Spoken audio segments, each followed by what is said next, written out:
The International Women's Day to me is a day in which we celebrate the cultural, social and political achievements of women in society.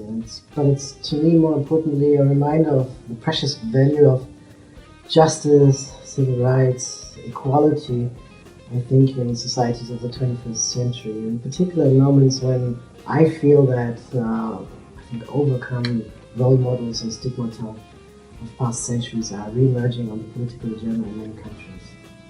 Well, to me, it is a call for celebration in two ways.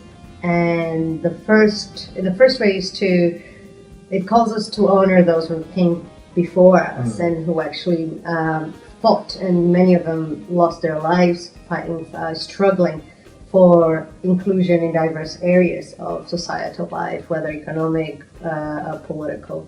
And so it's a time that you take to take stock of what has come before you. That's why I really like your comment on the justice, equity and equality and the meaning of it to each generation. And as I take time to look back, it's also time to look forward and think what future do we want for the following generations and how we're going to achieve that, not only personally but also as a group.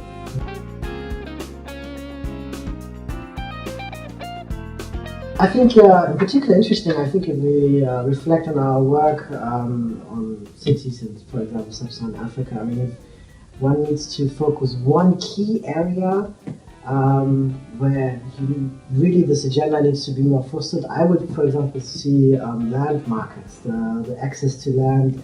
I mean, just imagine, our work in Uganda, where we saw that, women are most represented in the informal economy, but don't have access to land, whether it's for the production or even for secure tenure, and the inequalities that are there are pertinent, right?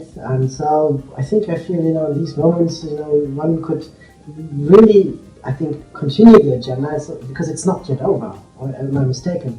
No, I think the access to various different markets, the labor market, the land market, these are issues that once women may have access to them, but it's it's informal, it's unsafe, it's insecure. They are bound by societal rules and they're bound by other impediments that actually don't give them the same access as men. Specifically the issue that you've discussed on how women are entering the labor market more than ever before, but they are entering through informality. And they are the majority of people who enter the informal labor. Yeah, exactly. And I think if you look at ways in which you access the labor market or can be, increase your productivity, to me the key issue that is always re-emerging in this debate around gender equality in cities is the access to public services that makes this happen. So whether it is to education, whether it is to any of the factors that you need for productivity, water, electricity, and I think in ways when you look at the high proportion of women in the informal economy and the premium that they need to pay for access to basic services such as water, there you see the inequalities of the 21st century. And this is not only, I think, can only be reduced to a question of gender equality. It's actually a question of development, right, at large, and how societies can prosper.